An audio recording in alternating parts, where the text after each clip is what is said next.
Hello everyone, welcome back. Oh wait, let me make sure I'm in focus. Hello everyone, welcome back to my channel. Today we're going to be discussing, reviewing / ranking, actually not ranking, just going through some of my favorite movies that I've watched recently.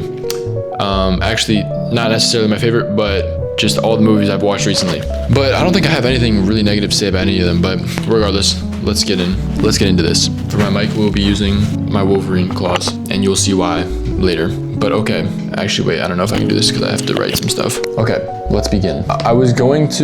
Initially I was going to kind of organize them by genre, but I figured that'd be funny if I just kind of showed them to you guys in the order that I actually watched them, because it's like so fucking random, but it'll be funny and fun. So, all right, without further ado, let us begin. First movie, 21 and Over. I'm gonna be honest, I watched this movie probably 5 months ago. Yeah, all these movies I watched like in a spree of like a couple months, but I stopped watching movies consistently like a while ago. So the most recent one I probably watched like 5 months ago. Anyways, 21 and Over. This was, for some reason, I just love like party movies, and like this started with Project X when I was in high school, because like that movie was like so inspiring for me for like every party that like me and my friends hosted in high school, and like in like the summertime and like shit like that. So these party movies are just have a special place in my heart because they remind me of that time of my high school experience. Okay, so 21 and Over. The only thing, let's say pros, cons. Pros, honestly, yeah, I'm trying to remember what the shit was about. But okay, I think the only thing about the movie was like, it was an entertaining movie, but like the shit he was doing when he was drunk was just like so unrealistic. Yo, this like movie is not serious at all. I don't know why I'm giving like actual critiques, but like basically he gets super fucking hammered and like has like a super important interview in the morning, but his friends take him out and he gets super fucked up, and then like he like does a bunch of crazy shit that night, and like his friends are basically just like trying to take care of him while he's blacked out and just doing dumb shit. But eventually he makes it to the interview. Sorry to spoil it, but yeah, actually I don't really know what else to say about this movie, but it's from it's pretty fun. I kind of forget what it is about, so sorry. Let's go to the next one. Anora. Big switch up, right? I'm in focus, right? All right, I'm back. Okay. Anora. I saw this movie in theaters, and I thought it was really cool. I thought it was really funny. The main character, dude, he just doesn't really give a fuck about anything, and he's like a super rich Russian oligarch. And also, this is like around the time I started learning Russian, so this was a very fun practice tool and a very cool movie. And I think it's sick that they filmed it in Brighton. What's something that I thought it was cool how god damn, bro, I've seen these movies too long ago. I don't fucking remember what they're about. But yeah, very interesting movie. I thought the dynamic between Anora and the fucking Russian dude, I forget his name, was very complex, because he initially tried to marry her, such and such, and then she low-key caught feelings, if I remember correctly. I don't think she actually did, maybe. But then he obviously wanted a divorce because his parents were fucking like about to disown him. So yeah, very interesting movie. I will rate it. Rate it 10 out of 10. That's a lot, but regardless. Next movie, Jeremy Lin documentary. Well, I did not see this movie, so I can't speak about it at all, but if you're Asian, yeah, but you know, I feel like if you're Asian, Jeremy Lin is just by default one of your favorite basketball players if you don't know anything about basketball. So yeah, big inspiration to me, even though I don't really know much about him. I think his Linsanity run was awesome, and who knows where he'd be if he didn't get injured. So yeah, Jeremy Lin, #1 basketball player of all time. Onward. We Are Your Friends. This movie, I don't even know how I found out about this movie, but basically it's like this DJ dude, and he like is trying to make it in LA as a DJ, and he gets his mentor, and then he kind of like gets with the mentor's girlfriend, and just like kind of weird move. But anyways, the movie's sick and the music is really good. And there's just one song, I think it's called I Think I Like It, and that song is crazy. And when it comes on in the movie, it's a super sick, it's just like sick as fuck. And yeah, man, another just like party kind of just random movie, but it's sick, and I would definitely suggest it. As you can see, I'm not a huge serious movie guy. I kind of just like some entertaining shit, but this movie's sick. Zac Efron's cool guy. Now, one of my favorite superheroes of all time, and like top 3 movies of all time for me probably. This movie is so fucking sick just because it combines like my favorite genres. They're kind of like dystopian movie. Oh my god, my fucking camera's overheating. How is this possible? All right, hopefully my camera cooled down by now. Anyways, fuck, where was I? Yeah, this is one of my favorite movies of all time because, like I said, it combines, first of all, it's just fucking sick. Like, it's the Wolverine, but he's like old and like, it's like actually really sad, to be honest. Like, throughout the whole movie, whenever I watch it, I'm kind of just like, damn, bro. Like, if he was in his prime, this shit would not be an issue at all right now. But he just like can't heal that much because he's old. And yeah, but anyways, it's just the way the movie combines like dystopian, like futuristic, like sci-fi movie, and like while also being like a superhero movie, but not really like superhero movie, but like he's a superhero, or he was at least. But the way that those are both incorporated into the movie is just so cool to me. And like, oh god, it's just so sick, and it feels like so realistic, you know what I mean? Like it doesn't, yeah, like it feels like it's it's actually something that happened. And I don't know, the cinematography is super cool and everything about it. I just fucking love this movie. Best movie ever. Good cinematography and seamless combination of dystopian, sci-fi, and superhero. Also, X-23, bro, Laura, like his daughter, she's so fucking sick. And the fact that she's like not in her prime, but like her healing abilities are on fleek, that makes it so sick because she can just like tank bullets and just like, it's like nothing. So yeah, this movie's fucking awesome. Definitely watch it. Next, No Strings Attached with Ashton Kutcher and Natalie Portman. This movie, you know, this was like one of the first rom-coms I think this was like the third or something. And you know, everyone says how rom-coms have no depth and like it's all just the same plot and everything, but I got what people were saying for my first couple ones. But then this one, the acting was really, actually Ashton Kutcher's acting was okay, but Natalie Portman was actually really good. Her acting was super good in this movie. And there's like one scene when like, it's like towards the end and basically like, they're like getting back together or whatever. And then actually there's like one part that's kind of cringe. Ashton Kutcher's like, if you come any closer, I'm not letting go this time. And like, that part's kind of cringe, but the rest of the scene is super nice. And it's just a sick ass movie. Good movie. Natalie's acting was amazing. Ashton's okay. Yeah, bro. They say rom-coms don't have plot or depth. I beg to differ. Moving on.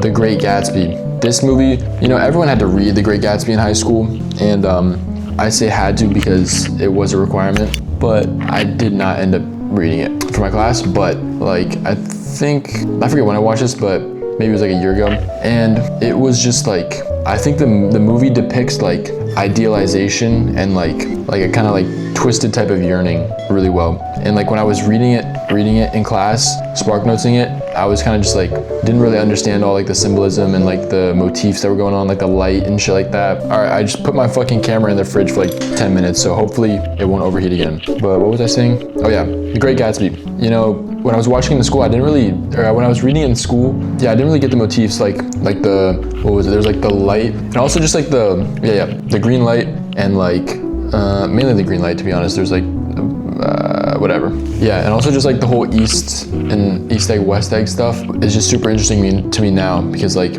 he was so desperately trying to like flaunt his wealth to try and like appease to the people that had old money, because he, yeah, basically they just had something that he could never have because there's no way to make his new money old. Like these people came from crazy lineages, and he recently got money, and I think that was just kind of evident in like the way he lived his life, and also like the fact that he was always having the parties. To me, that just kind of showed how he was like, I forget.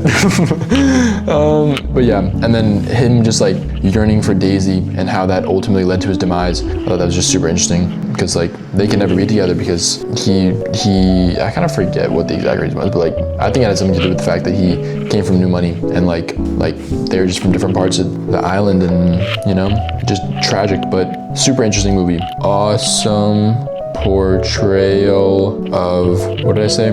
A twisted kind of yearning and desperation. But yeah, this movie is really fucking sick. I'm kind of being a bot right now. I can't really explain it that well, but definitely watch it. Next up, Avengers Infinity War. And I know what you're thinking. Marvel movies are this, Marvel movies are that, but what you have to respect about Infinity War is the way that they integrated all of these different fucking, I guess it's one universe, but all these different storylines, and just seeing fucking, it's just so sick. These movies get so much money, so they can just make the CGI and everything just look so fucking sick. Like I remember when I was watching it, I would like pause cameras when there'd be like a close-up of like Spider-Man's suit or like Iron Man's suit, and you just see like the little like fucking, it looks like it was literally like threaded by hand, even though it's CGI. But I think those details are just so fucking cool. And then seeing Thor like fucking be a beast in the end was just so sick. And the ending is just like, it makes sense for the plot, but like so fucking disappointing that they just got murked. But yeah,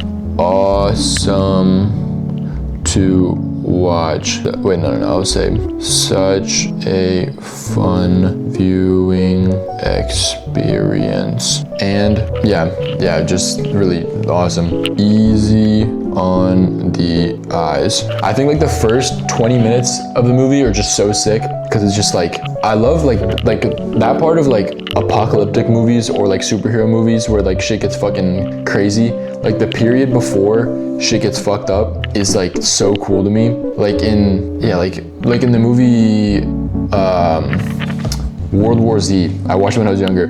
Like, just for example, like the first 10 minutes of the movie are just like people living the normal life, and then it shows how shit gets fucked up. Like, I love seeing the transition from normal to fucked up. And like in this movie, that also starts like everyone's chilling. Oh, the Avengers are all chill. Nothing's bad happening. And then boom, fucking Hulk gets beat the fuck out of, and then everyone realizes that they're doomed. So yeah, awesome movie. Next movie, Friends with Benefits, Mila Kunis and Justin Timberlake. This movie, I didn't know Justin Timberlake was an actor. I don't know if he does act a lot, but yeah, his character in this fucking movie is just such a douche. So it's kind of hard to watch, but yeah, I don't really remember a whole lot about this movie, to be honest, but I remember it being really entertaining. And, but yeah, like this dude's just kind of a bitch. So yeah, cool movie. Next, Revenant. The Revenant, Leonardo DiCaprio. This movie is fucking crazy, bro. I remember like it feels like a documentary, or not even documentary. It feels like when I watched it, it felt like I had time traveled. Like, cause it showed like when I forget where they're from, but when the people first arrived on like the native village, the village with like the Native Americans, it felt like someone had just like fucking time traveled and brought like a crazy camera with them. And it was just like, it was so fucking sick. Cause like something about the lighting, or like, I don't know, it didn't look super like, you know how some movies look like too perfect? Like this movie, it felt like someone had genuinely just like snuck a camera like back in 300 years or whatever. So yeah, I just thought this movie was super fucking sick. It felt so realistic, and yeah, awesome view. No, that's boring. Felt like I time traveled when I was watching. I'm serious though, like that is the main takeaway. Like this shit feels like it's fucking sick. Next movie, Anyone But You, Sydney Sweeney and Glenn Powell. This was the first rom-com I ever saw, and I saw it in theaters when it came out. And honestly, it was okay. I liked it because it was like the first one I'd ever seen, and I was like, oh, this is so cool and fun. But once I got a couple more under my belt, you know, I can kind of realize what's good and what's bad. And this one's not the greatest, but it was still super entertaining. Very upbeat, very, I just thought there's some, like the acting was just like, some characters that were just like interesting. And like in movies, this is like common with anything, but like I feel like in Gossip Girl this happens a lot too. But when there's just like super minor miscommunications and like the plot just follows like the absolute worst, like what's the word? Like if there's like a slight miscommunication, the plot continues as if each person understood that in the worst possible way.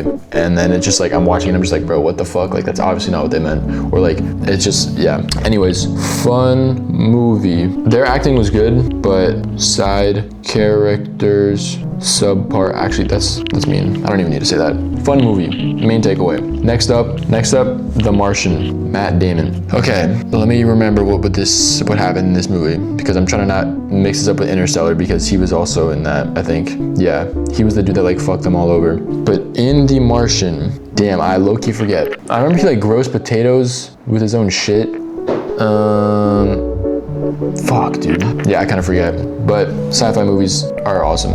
Vacation with Ed Helms. He's one of my favorite characters from The Office. But I saw this movie when I was really young at a friend's house, and I remember one specific scene that was so funny to me. He bought this like super shitty like Korean van for his family to go on a road trip, and like it just like was like the most weird car ever, and like the navigation was like in Korean, and he was like trying to fix it, and they like started like yelling at him really loud in Korean, and it was super funny. And then it like blew up or something, and there was like 3 different like gas pump things, and there was like 2 different gas canisters. I don't know, it was really funny. But then I watched it again like last year, and it was just not as funny as I remember. But shit. But regardless, my notes funny. Oh, and then Chris Hemsworth, I forgot he's in that. But like, it's just like the most perverted shit ever. Like, whatever. Anyways, next movie, Halloween Ends. This was the first horror movie I'd watched willingly, and I watched it last Halloween, and it was actually it was like really good, and it didn't freak me out too much. Usually I'm like so sensitive when it comes to horror movies. Like, genuinely, I like think I'm gonna like I'll be like in bed, and I'll like wake up. I won't even wake up. I won't be able to sleep, and then I'm like, this shit is definitely in my closet right now. And then I'm like, fuck, and I work up the courage to check, and I'm like, I feel like I'm gonna turn around and it's gonna be in my bed, and like, yeah. So basically, I'm just super sensitive to horror movies. So I don't really know why I watched this, but it was actually really entertaining, and it was also like similar with The Revenant. Something about the camera work, bro. It just felt so realistic. Like, it felt like this was something that was actually happening, which added to the effect. So good cinematography. Cool movie. Next up, last 2 guys. My camera's overheating again, fuck. All right, I'm back. Not sure what's wrong with my camera, but I just put it in the fridge for another 10 minutes. All right, as I said, all right, last 2 movies. This one, Project Almanac, a time traveling movie. I'll be honest, guys, I don't really remember what happens in this one either, but I just remember, you know, he tries to go back in time, redo certain days, redo it in the end. Actually, I don't remember. But the last movie, boom, Jennifer's Body. Incredible movie, and I didn't know anything about it before I watched it, but the beginning, bro, when she fucking like dies, and then they like do that shit to her, and she becomes a vampire. Oh my god, or like that shit was creepy. And also, yeah, it was just like great when the movie was normal, and then it turns out this girl's a fucking vampire and she kills people. Like I was talking about before, like that period before things turned to shit was just so nice. And yeah, so great movie overall. Not too scary. I didn't have trouble sleeping after this one. I can say that proudly, but dope plot, and just like, but actually it is kind of just sad that she was just killing people. But cool movie. Quite graphic, but cool. All right, that's all the movies, guys. This concludes my epic assortment of movies review. Let me know what you thought. These were really all over the place, so I understand if you were a bit confused, but regardless, yeah, movies are dope. Recently I've actually watched a couple of movies that are a bit more like substantial, and one was Good Will Hunting, and that movie low-key changed my life. But like, I think it, like, when I watched it, I remember, wait, was it Good Will Hunting? Okay, 2 movies, Good Will Hunting, 500 Days of Summer. 2 incredible movies. When I watched 500 Days of Summer, I think that should change my life. And when I watched Good Will Hunting, I think that should also change my life. So watch both of those if you want something a bit more intellectually tantalizing. But watch these if you want to see some fucking awesome shit, okay? These are like the coolest movies you can watch. So yeah, guys, thank you for watching. I'm no movie connoisseur. My friends like to watch super niche fucking Korean indie films. Fucking 5 people have watched it in their whole life, and it's like translated from some Eastern Korean dialect. My friends like watching shit like that, but I personally do not, because I'm sitting there, I'm just like, God, like this movie just relies on me doing a lot of thinking for it to be an enjoyable movie, and I kind of just want to look at some cool shit, and like, you know, like some Transformers. Like, can we watch some Transformers, guys, please? But yeah, so let me comment your favorite movie, and maybe I'll watch it. So, and comment some questions, because I want to do a Q&A. But thank you guys for watching. This concludes my movie list review. I still have a lot more movies on my list, actually, that I haven't watched. I've seen Doctor Strange. I just wanted to see it again. I haven't seen any of the Harry Potter movies, and I haven't seen any of these movies either. So let me know what you guys think. Thank you for watching. Nico Sun out.